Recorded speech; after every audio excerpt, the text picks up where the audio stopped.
اعوذ باللہ من الشیطان الرجیم بسم اللہ الرحمن الرحیم۔ تفسیر قرآن مجید پارہ نمبر 20۔ اس سورت کا آغاز یا اس پارے کا آغاز آیت نمبر 60 اور 61 سے ہوتا ہے، جن میں مختلف مثالوں کے ذریعے سمجھایا گیا ہے کہ مظاہر قدرت کا خالق کون ہے، یہ کس کے قبضہ اختیار میں ہے، بلند و بالا آسمان کس نے بنائے، زمین کس نے بنائی، آسمان سے بارش کون برساتا ہے، زمین سے پیداوار کون اگاتا ہے، زمین میں نہریں کس نے جاری کر دی ہیں، اور بھی بہت سی مثالوں سے اللہ کی قدرت کو واضح کیا گیا ہے۔ آیت نمبر 62 میں بتایا گیا کہ بے کسوں کی فریاد کون سنتا ہے۔ آیت نمبر 63-64 میں سوال کیا گیا، پہلے نعمتوں کا ذکر ہے، پھر یہ سوال کیا گیا کہ محسن حقیقی کون ہے۔ آیت نمبر 65 میں بتایا گیا کہ کل غیب کا مالک صرف اللہ تعالیٰ ہے۔ آیت نمبر 66 میں شرک کا سبب انکار آخرت کو قرار دیا گیا۔ آیت نمبر 67-72 میں آخرت کا صاف انکار کرنے والوں کا انجام بیان کیا گیا ہے۔ آیت نمبر 73-75 میں اللہ کی بے مثال عظمت بیان کی گئی ہے۔ آیت نمبر 76-78 میں اللہ کے کلام کی بے مثال عظمت بیان کی گئی۔ آیت نمبر 79-81 میں اللہ کے حبیب صلی اللہ علیہ وسلم کے لیے دلجوئی کے کلمات بیان کیے گئے۔ آیت نمبر 82 میں قرب قیامت کی نشانیاں بیان کی گئی ہیں۔ آیت نمبر 83-85 میں قیامت اور اللہ کو جھٹلانے والوں کا انجام بیان کیا گیا ہے۔ آیت نمبر 86 میں رات اور دن کو آخرت کے لیے نشانیاں قرار دیا گیا ہے۔ آیت نمبر 87-88 میں روز قیامت کی کیفیات کو بیان کیا گیا ہے۔ آیت نمبر 89-90 میں اس دنیا کو آخرت کی کھیتی قرار دیا گیا ہے کہ جو کچھ دنیا میں کرو گے وہی آخرت میں پاؤ گے۔ آیت نمبر 91-93 میں نبی کریم صلی اللہ علیہ وسلم کے لیے ہدایات دی گئی ہیں۔ یہاں پر اس صورت کا اختتام ہو جاتا ہے۔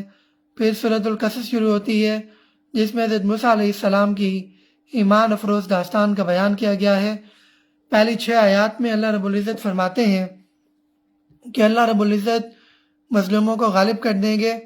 آیت نمبر 7-9 میں بتایا گیا کہ اللہ رب العزت نے دشمن کو محافظ بنا دیا، کہ موسیٰ علیہ السلام کو فرعون کے گھر میں ہی پرورش دلائی۔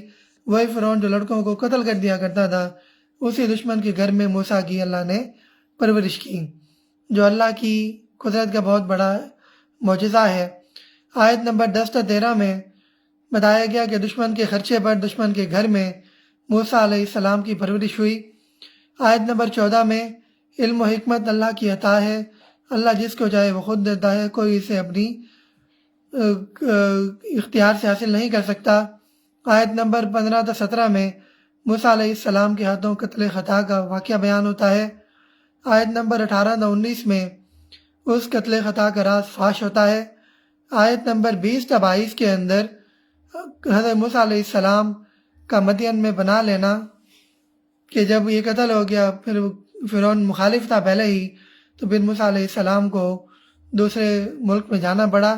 آیت نمبر 23-24 میں خواتین کے احترام کا واقعہ، جو در حقیقت شعیب علیہ السلام کی بیٹیاں تھیں۔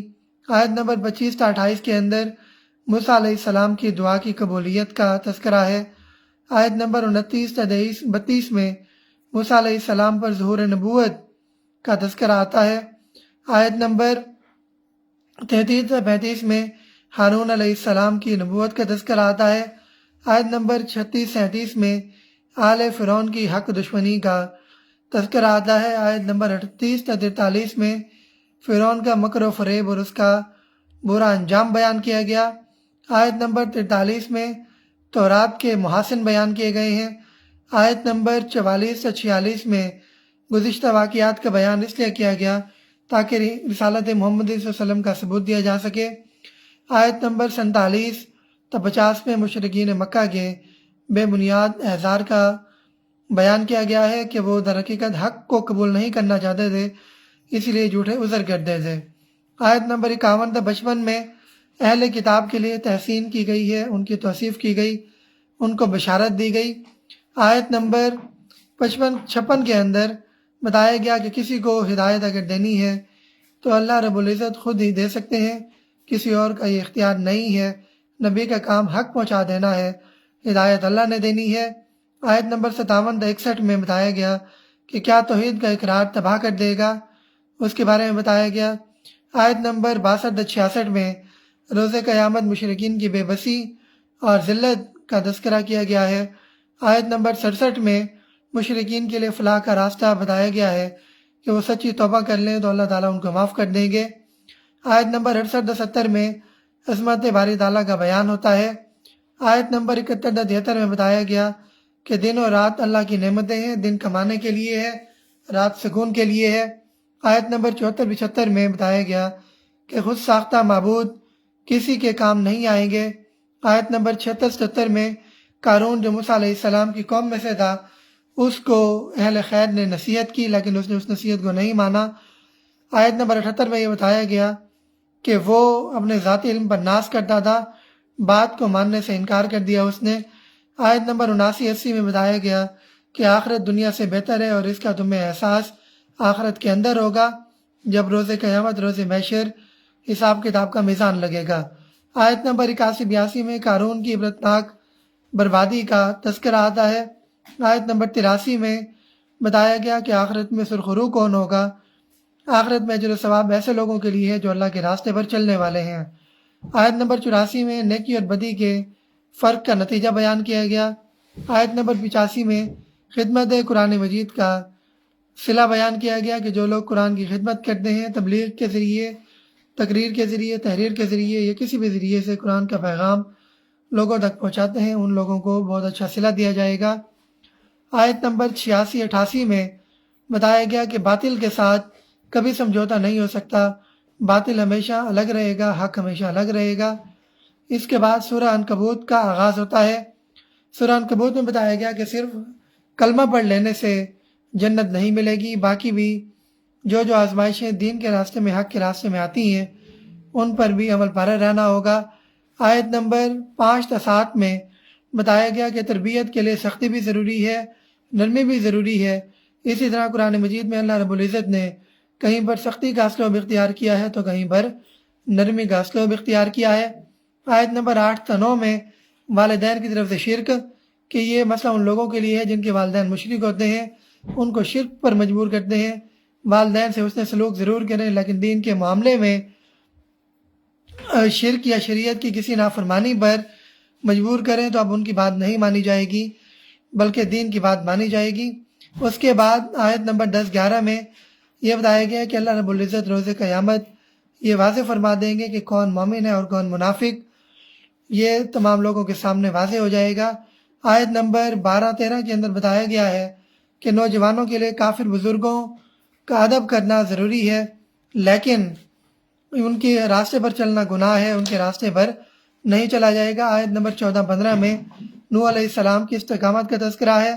آیت نمبر 16-18 میں حضرت ابراہیم علیہ السلام کی دعوت کا تذکرہ ہے۔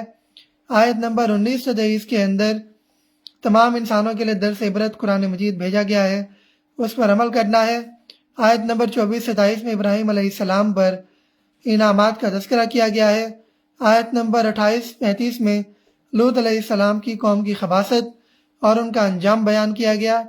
آیت نمبر 36-39 کے اندر مجرم قوموں کی عبرتناک مثالوں کو عبرت کے لیے بتایا گیا ہے، بھیجا گیا ہے ہم تک تاکہ ہم اس کو سمجھیں، اس سے بچیں، ان اعمال سے اپنی آخرت کو بہتر کریں۔ آیت نمبر 40 میں عبرت کی 4 مثالیں بیان کی گئی ہیں کہ یہ کیوں مثالوں کو اس لیے بیان کیا گیا تاکہ ہم ان سے سبق حاصل کریں، ان سے بچیں۔ آیت نمبر 41-44 میں شرک کی حقیقت کو مکڑی کا جال بیان کیا گیا ہے، شرک کے جرم کی حقیقت واضح کی گئی۔ اللہ کے سوا دیگر معبودوں سے امید یا اعتماد کرنا ایسے ہے جیسے کسی مکڑی کا جال بنانا۔ مکڑی یہ سمجھتی ہے کہ اس کا گھر مضبوط ہے لیکن ہوا کا ایک جھونکا آتا ہے اور وہ ختم ہو جاتا ہے۔ شرک کی مثال بھی ایسے ہے کہ لوگ اس پر اعتبار کر کے بیٹھے ہوتے ہیں لیکن شرک بھی مکڑی کے جال کی طرح ہے اور اس کی کوئی حیثیت نہیں ہے۔ اللہ ہم سب کو شرک جیسی ضلالت سے محفوظ فرمائے۔ یہاں میں دیکھ رہا ہوں کہ آج عبدالغفور صاحب ہیں اور رابعہ بشیر صاحبہ ایکٹیو ممبرز میں یہاں پر موجود تھے، آپ کا بہت بہت شکریہ۔ اور یہاں پر عبدالغفور صاحب نے سوال کیا ہے کہ زکوٰۃ ہم قسطوں میں ادا کریں گے یا تھوڑی تھوڑی، تو زکوٰۃ صاحب نصاب پر ہے۔ اب صاحب نصاب کون ہے؟ جس کے پاس کم از کم 1,35,000 روپے آج کے دور میں موجود ہوں، تو زکوٰۃ اکٹھی دینی پڑے گی، ہر ماہ والا کوئی کنسیپٹ نہیں ہے۔ یہ چونکہ اس رقم پر ہوتی ہے جو اضافی رقم ہو یا اضافی چیزیں آپ کے پاس ہوں، 1 سال بعد دینی ہوتی ہے اور اکٹھی دینی ہوتی ہے، انسٹالمنٹ وغیرہ نہیں بنتی۔ تو یہ آپ کا سوال کا جواب ہے۔ تو بہت بہت شکریہ، جزاک اللہ، اللہ حافظ۔